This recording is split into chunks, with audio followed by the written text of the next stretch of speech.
बिहार में इतनी बेरोजगारी है कि 27 लाख से भी ज़्यादा लड़के लड़कियों ने इसका फॉर्म भरा है और 21,000 पद हैं। तो आप समझिए कितनी कठिन परीक्षा हो गई। तो बिहार में ऐसी कोई भी जब बहाली परीक्षा का ऐलान होता है तो सबसे पहले यहाँ का जो शिक्षा माफिया है वो सक्रिय हो जाता है। और ये जो दलाल होते हैं वो बेसिकली कहते हैं कि तुम बस शारीरिक परीक्षा की तैयारी करो और लिखित परीक्षा का जिम्मा हम पर छोड़ दो। तो जाए दलाल लोग तो आपका पैसा भी लेंगे, चंपत भी हो जाएंगे और आप उसकी शिकायत भी नहीं कर सकिएगा। नमस्कार, NBC 24 देख रहे हैं आप। मैं हूं आपके साथ अभिषेक। देखिए, सिपाही बहाली को लेकर 24 और 1/7/15 को परीक्षा होने वाली है। ऐसे में अभ्यर्थी कैसे तैयारी करे इसको लेकर भी हम बात करेंगे। तो वहीं कैसे एग्जाम दे इसको लेकर बात करेंगे। हमारे साथ बात करने के लिए बिहार के पूर्व IPS रहे अमिताभ कुमार दास हैं। अमिताभ दास जी, परीक्षा होने वाली है सिपाही बहाली को लेकर 24 1/7/15 को, कैसे देख रहे हैं इस परीक्षा? जी, मैं दर्शकों को बताऊं कि मुझे लगता है ये बिहार के इतिहास में सिपाहियों की सबसे बड़ी बहाली है और इसमें मतलब 21,391 रिक्तियां हैं। तो काफ़ी बड़ी बहालियां हैं। और देखिए, पहले क्या होता था कि सिपाहियों की बहाली रेंज लेवल पर होती थी। मतलब 4-5 जिलों पर जो रेंज होता है उसमें होता था। जो DIG होते थे वो बोर्ड के चेयरमैन होते थे और बाकी SP लोग उसके सदस्य होते थे। लेकिन कुछ सालों से बिहार सरकार ने एक अलग भर्ती आयोग का गठन कर दिया है जिसको कहते हैं CBSC, यानी कि central board for selection of constables, सिपाहियों के चयन के लिए केंद्रीय भर्ती बोर्ड। तो अब CBSC ही उसकी बहाली लेगा। अब देखिए, सिपाही बहाली में क्या है कि एक तो रिटन टेस्ट होता है जिसका भी आपने तारीख बताया कि उसमें 24 सितंबर को है और उसका अक्टूबर में 3 दिन है, 1 अक्टूबर, 7 अक्टूबर और 15 अक्टूबर को। सिपाहियों के लिए जो न्यूनतम योग्यता है वो है 12वीं क्लास। ऐसे तो अब तो इसमें MA MSc सब लोग बैठने लगे हैं, इतनी ज़्यादा बेरोजगारी है, लेकिन न्यूनतम योग्यता +2 है। और इसमें चूँकि पुलिस में थोड़ा फिजिकल भी ज़्यादा आपको मजबूत होने की ज़रूरत है फिजिकली, तो इसमें 2 तरह की शारीरिक परीक्षाएँ होती हैं। एक होता है जिसको PET कहते हैं, फिजिकल इंड्योरेंस टेस्ट, और एक को होता है PST कहते हैं, फिजिकल स्टैंडर्ड टेस्ट। तो जो PET होता है यानी फिजिकल इंड्योरेंस टेस्ट, उसमें एक तो दौड़ होती है, एक ऊंची कूद और एक गोला फेंक, ये 3 चीज़ें होती हैं। और जो फिजिकल स्टैंडर्ड टेस्ट है उसमें 3 चीज़ों का नाप होता है। आपकी लंबाई नापी जाती है, आपका सीना नापा जाता है और आपका वजन लिया जाता है। तो ये मतलब मोटा मोटी यही है इस परीक्षा का खाका। अब देखिए, हो क्या गया है, इसलिए मैं दर्शकों को बताता हूँ कि इस बिंदु पर सावधान रहें कि जहाँ ये मतलब बिहार में इतनी बेरोजगारी है कि 27 लाख से भी ज़्यादा लड़के लड़कियों ने इसका फॉर्म भरा है और 21,000 पद हैं। तो आप समझिए कितनी कठिन परीक्षा हो गई। मतलब समझिए कि 99% लोग छंट जाएंगे, सिर्फ 1% लोगों को ही नौकरी मिलेगी। तो बिहार में ऐसी कोई भी जब बहाली परीक्षा का ऐलान होता है तो सबसे पहले यहाँ का जो शिक्षा माफिया है वो सक्रिय हो जाता है, जो बिहार की एक मतलब कड़वी सच्चाई है। और इसमें भी जो दलाल किस्म के लोग हैं वो भी सिपाही बहाली के प्रति सक्रिय हो गए हैं और इसमें तो गांव-गांव से अभ्यर्थी दे रहे हैं।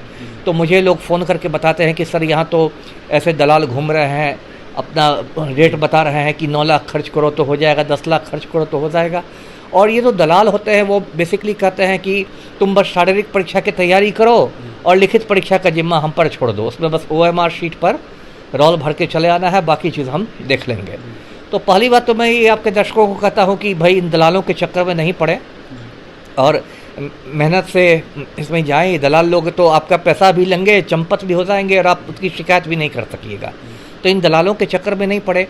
दूसरी बात, मैं SBSC से अपील करता हूँ, जो भर्ती आयोग है जिसके चेयरमैन एक पूर्व DGP साहब हैं, उससे मैं अपील करता हूँ कि देखिए, अभी हाल में जो शिक्षक भर्ती परीक्षा बिहार में हुई 24, 25, 26 अगस्त को, जो BPSC ने कंडक्ट की, तो ऐसे तो हम लोग भी BPSC के खिलाफ बोलते रहते हैं, लेकिन इस बार बहुत ही सख्ती के साथ और बहुत अच्छी तरह वो BPSC ने परीक्षा ली। मतलब उनका जो कमांड एंड कंट्रोल रूम जो था, जो BPSC में नियंत्रण कक्ष बनाया गया था, उसमें आपने देखा होगा कि सभी 38 जिलों के सभी केंद्रों पर कैमरे से नज़र रखी जा रही थी। और मतलब जिसको कहते हैं ना कि एक परिंदा भी पर नहीं मार सकता था, इतनी सख्ती है। तो मैं उम्मीद करूंगा कि जो इसी पैटर्न को ये जो है सेंट्रल बोर्ड जो है CBSC वाले भी इसको अपनाएं और सिपाहियों की भर्ती में भी इसी तरह से, चूँकि अब तो टेक्नोलॉजी की बहुत तरक्की हो गई है, तो ये कैमरे लगवाना और ये सब सीसीटीवी का ये करना कोई बहुत मुश्किल का काम नहीं रह गया है। तो उसी तरह क्योंकि बीपीएससी ने एक मतलब मानक स्थापित कर दिया है, तो अब बाकी आयोगों को भी उसका अनुसरण करना चाहिए। कितनी सख्ती से हम परीक्षा ले सकते हैं, कदाचार मुक्त परीक्षा ले सकते हैं, तो फिर शिक्षा माफिया खुद ब खुद वो अप्रासंगिक हो जाएगा। अब देखिए, मैं जब आईपीएस था तो मैंने भी बहुत जगह सिपाहियों की बहाली करवाई है। मुझे अभी भी याद है 1999 की बात है, मैं देवघर का एसपी हुआ करता था जो अब झारखंड में चला गया है। तो वहाँ दुमका में संथाल परगना के ज़िलों की बहाली हुई थी और अप्रैल का महीना था, बहुत ज़्यादा मतलब गर्मी थी, आग बरस रही थी और उसमें भी दिन भर में मैदान में रहता था और सत्तू पी कर मैंने बहाली करवाई, लेकिन बहुत सख्ती से बहाली करवाई और बहुत ही साफ़ सुथरी बहाली हुई। अभी भी लोग उस बहाली को याद करते हैं। संथाल परगना में वैसी साफ़ सुथरी बहाली फिर कभी नहीं हुई। तो वही मैं बहाली चाहूँगा कि भाई ऐसी बहाली हो कि ये जितने भी दो दलाल लोग हैं, शिक्षा माफिया हैं, उनको मुंह की खानी पड़े और बिल्कुल मतलब पारदर्शिता के साथ बहाली हो। एक बात और कि मैं ये भी चाहूँगा कि जो शारीरिक परीक्षा होती है, जो अभी मैंने कहा कि पीईटी और पीएचटी, ये सब की भी ज़्यादा से ज़्यादा वीडियो रिकॉर्डिंग होनी चाहिए। होता क्या है कि बाद में बहुत सारे अभ्यर्थी घूमते हैं, शिकायत करते हैं या कोर्ट में चले जाते हैं कि भाई फलना को तो मेरा हाइट हमसे कम था, मेरा हाइट उससे ज़्यादा था, लेकिन उसका सिलेक्शन हो गया, मैं कैसे छट गया। तो बिना बात के मुकदमेबाजी होती है, बिना बात के मामला उलझता है। तो मेरे कहने का ये मतलब है कि इसकी भी वीडियो रिकॉर्डिंग हो, जो फिजिकल जो उसका कंपोनेंट है, शारीरिक परीक्षाओं का भी, और ज़्यादा से ज़्यादा ये साफ़ सुथरी परीक्षा होनी चाहिए। जी बिल्कुल, तो ज़्यादा से ज़्यादा साफ सुथरी परीक्षा होनी चाहिए। ऐसे में पारदर्शिता लानी होगी विभाग को। जिस तरीके से सिपाही बहाली को लेकर परीक्षा होनी है, इसको लेकर विश्लेषण कर रहे थे हम पूर्व आईपीएस अमिताभ दास। तो वही जिस तरीके से अभ्यर्थियों को लेकर क्या कुछ कह रहे थे आपने सुना है। और तमाम खबरों के लिए NBC 24 के साथ बने रहे। पटना से सहयोगी अमित के साथ अभिषेक की रिपोर्ट।